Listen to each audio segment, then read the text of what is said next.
नमस्कार, स्वागत है आपका। मैं हूं आपके साथ सुमित गुप्ता। आप देख रहे हैं स्पेशल रिपोर्ट। पाकिस्तान लगातार भारत को घाव देने की कोशिश कर रहा है।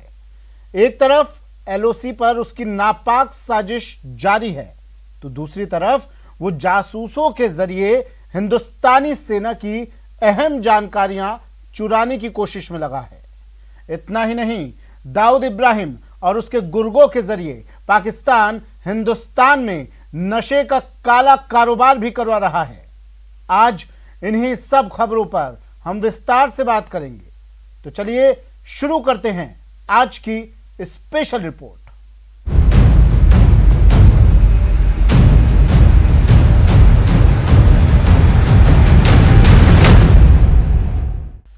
स्पेशल रिपोर्ट में आज सबसे पहले एलओसी के पास पीओके में बने ड्रोन बेस की। पाकिस्तान ने एलओसी के करीब आतंकियों के लिए जो लॉन्च पैड बना रखे हैं, जहां से अपने नापाक मकसद के लिए ड्रोन का संचालन करता है, उस पर भारतीय सेना नजर कैसे रखती है, कैसा दिखता है वो इलाका, आइए दिखाते हैं आपको अपनी इस एक्सक्लूसिव रिपोर्ट में।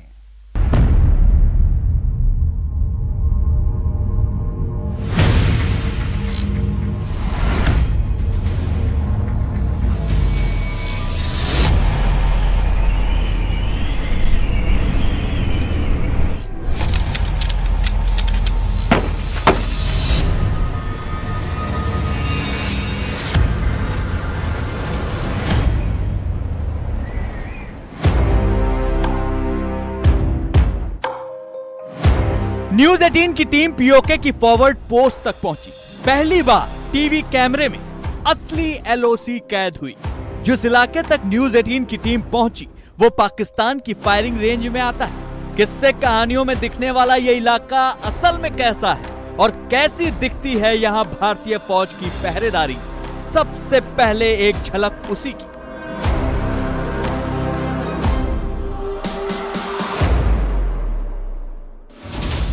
टीवी कैमरे पर पहली बार पीओके की एलओसी।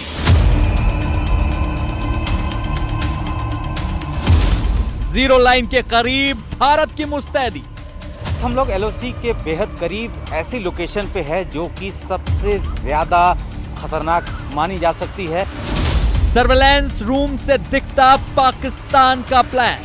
हम जो आपको दिखाने जा रहे हैं वो पहली बार टेलीविजन स्क्रीन पर उन सब चीजों को, उन सब तस्वीरों को दिखा रहे हैं। जाल में उलझी ड्रोन वाली साजिश। इस वक्त हम लोग एलओसी की फेंस पे है। आप देख सकते हैं कि एक कांटों की तार से पूरे एलओसी को जो है उस इलाके को जो है घेरा गया है। नार्को टेरर पर स्निफर डॉग की नजर।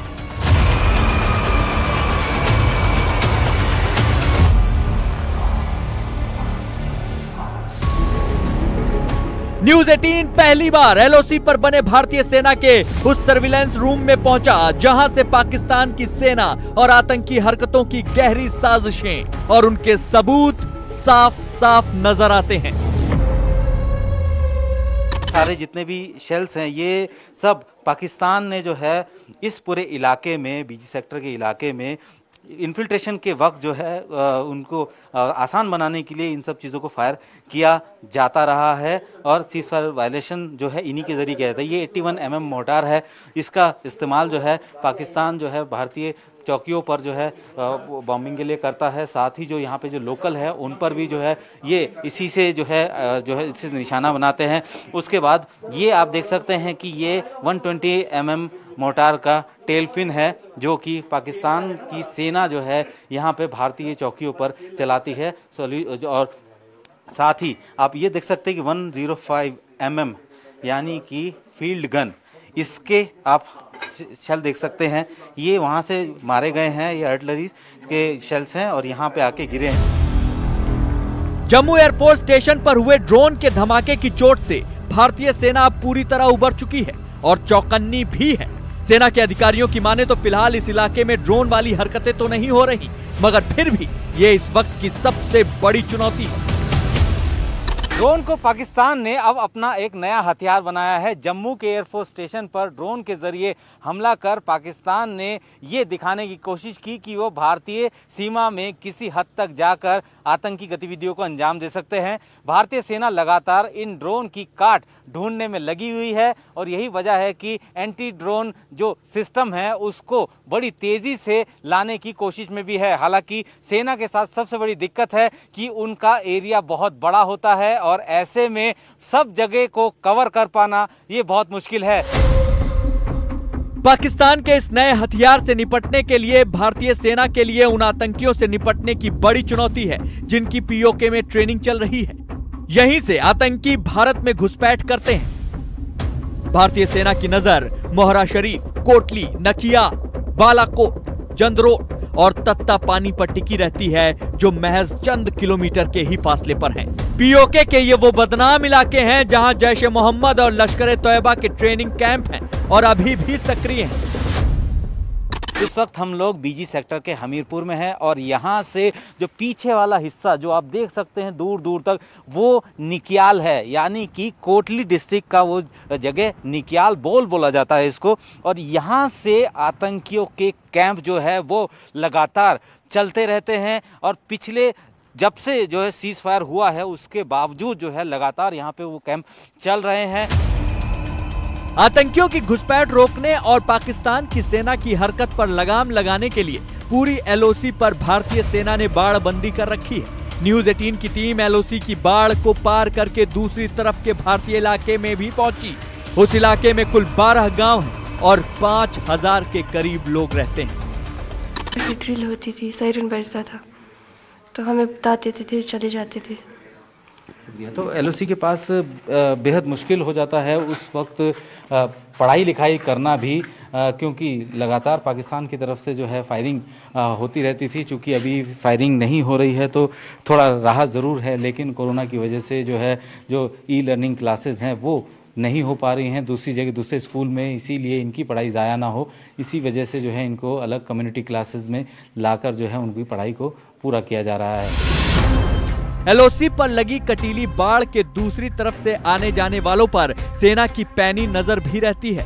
पाकिस्तान से नार्को टेरर का खतरा भी बना रहता है और इस खतरे को टालने के लिए फौज ने अपने साथ साथ एक और मुस्तैद प्रहरी तैनात किया है, स्निफर डॉग। पाकिस्तान आतंकवादी गतिविधियों को बढ़ाने के लिए पैसा जनरेट करने की कोशिश में लगा रहता है और जिसका सबसे आसान रास्ता उसके लिए है नार्को टेरर, यानी कि जो ड्रग्स है, नार्कोटिक्स है, उसको जो है वापस जो है यहाँ पे भेजकर उससे जो पैसा मिलता है उसको जो है आतंकवाद में झोंका जाता है। लेकिन इस दरवाजे के उस तरफ जो है ज़मीन के रास्ते, क्योंकि यहाँ पे काफ़ी सारे गांव हैं और उस रास्ते कोई अगर ड्रग्स इस तरफ ना आए उसको सुनिश्चित रखने के लिए एक जो है यहाँ पे स्निफर डॉग जो है उसको जो है यहाँ तैनात किया गया है। बहरहाल इस फॉरवर्ड पोस्ट पर न्यूज 18 की टीम ने खुद अपनी आंखों से देखा है कि भारतीय फौज और उसकी मुस्तैदी ने किस तरह पाकिस्तानी मंसूबों पर अपना पहरा बैठा रखा है। आइए अब आपको ये बताते हैं कि पाकिस्तान की साजिशों को अंजाम तक पहुंचाने से पहले ही नेस्तनाबूद करने के लिए भारत ने किस कदर अपनी रण मंच पर